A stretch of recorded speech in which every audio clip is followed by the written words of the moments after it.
Meus amados irmãos, a paz do Senhor Jesus, louvado seja Deus. Estamos aqui para mais uma meditação, compreendendo a nossa quinta lição da nossa revista do quarto e último trimestre de 2022, falando sobre a justiça divina, falando sobre o livro do profeta Ezequiel. Acerca dos falsos profetas, hoje, quarta-feira, a nossa leitura está no primeiro livro dos Reis,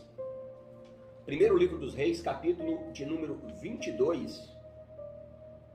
Primeiro Reis, capítulo de número 22 e o versículo de número 24, que vai dizer assim: Então Zedequias, filho de Kenaná, chegou e feriu Micaías no queixo e disse: Por onde passou de mim o Espírito do Senhor para falar a ti? Ou seja, os falsos profetas se apresentam como exclusivos de Deus, né? Esse episódio ele é bem interessante, né? Que é quando o rei Acabe ele faz uma aliança com o rei Josafá, então eles vão consultar os profetas para irem à batalha contra os sírios, né? Contra Ramote de Gileade. E ali todos os profetas foram unânimes, dizendo: Não, vai, rei, que Deus lhe dará aquela terra em tuas mãos para conquistar. Mas aí Josafá acha estranho aquele negócio e fala: Não tem mais profeta aí não? Ele fala: Tem um Micaías aí que só fala mal de mim, porque Micaías era verdadeiramente um profeta de Deus, porque Acabe não andava conforme os caminhos do Senhor. E ali, quando Micaías profere a profecia, aí fala que esse Zedequias aqui, filho de Kenaã, dá um soco nele, né? Ou seja, eles agiam até de violência, de agressividade com aqueles que verdadeiramente falavam em nome do Senhor, né? Então, só para os irmãos entenderem. O tópico 2 fala sobre os falsos profetas no livro de Ezequiel. Aí nós temos aqui os dois lados. Tudo na vida tem o seu lado positivo e o seu lado negativo. Como há o bem, também existe o mal. Como há galardão, também há castigo. Como há amigos, também há inimigos. Como há bênção, há maldição. Como há aquilo que é verdadeiro, há também o que é mentira. Como há justo, há injusto. Como há vida, há morte. Como há céu, há inferno. Assim também há no meio dos profetas legítimos que são enviados por Deus e também os falsos profetas que são provenientes do inimigo, né, de Satanás. Então é nós que temos que buscar principalmente o discernimento e o conhecimento das sagradas escrituras para sabermos discernir. Como Jesus falou, não pode uma árvore boa dar fruto ruim, não pode uma árvore ruim dar fruto bom. Então, pelos frutos que os conhecereis, precisamos ter discernimento dessas coisas. A apresentação está no versículo 2. Filho do homem, profetiza contra os profetas de Israel, que são profetizadores, e diz aos que só profetizam o que vê o seu coração. Ouve a palavra do Senhor. Então, a expressão profetas de Israel só aparece mais 2 vezes no Antigo Testamento, somente em Ezequiel. Tá? Não existe nas escrituras hebraicas uma palavra específica para falso profeta. O termo profeta pode se aplicar aos falsos profetas, né, de Jerusalém, como também os que estavam exilados na Babilônia. E também os falsos doutrinadores da atualidade, como Pedro fala lá, que nós já lemos aqui. Ezequiel descreve ainda a natureza da atividade profética desses enganadores do povo, ou seja, os profetizadores, ou os que profetizam, ou ainda os que estão profetizando. Na verdade, é um pleasmo, ou seja, uma redundância até certo ponto sarcástica. Ele denuncia os falsos profetas que profetizam o que vê no coração. É aquele tipo de profeta que profetiza o tempo todo.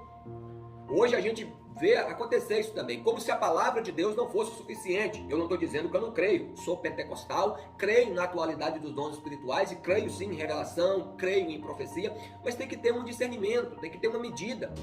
E muitas vezes a gente vê coisa muito espalhafatosa, profetizam a todo momento, que parece que a palavra de Deus não é suficiente. O desserviço dos falsos profetas, eles são chamados de loucos. Em hebraico, louco em hebraico é Nabal, que quer dizer insensato, tolo. O Nabal, ele afronta a Deus, zomba daqueles que confiam em Deus e não acreditam em Deus. Ezequiel afirma que eles seguem o seu próprio espírito e coisas que não viram. Não se trata de mera tolice, mas de alguém que blasfema contra Deus, que o inimigo afrontou ao Senhor e que o povo blasfemou o teu nome. Está lá em Salmo 74, versículo 18. Então, meus amados irmãos, o que quer dizer aqui? Tá?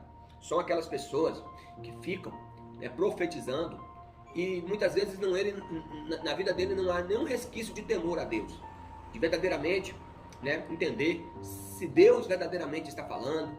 Então temos que ter muito discernimento em relação a isso aí. Hoje já se criou até essa questão, né? Quando vai realizar o culto, muitas vezes, não, vai ter o fulano de tal que profetiza, que é profeta. Então a pessoa ela já vem com esse peso, com essa carga, com essa responsabilidade, vamos dizer assim. E aí muitas vezes eles falam de devaneios, falam de coisas que não viu, falam de Coisas que tão somente vêm ao seu coração e não que verdadeiramente o Senhor está falando. E isso é muito danoso, isso é muito pernicioso para a igreja.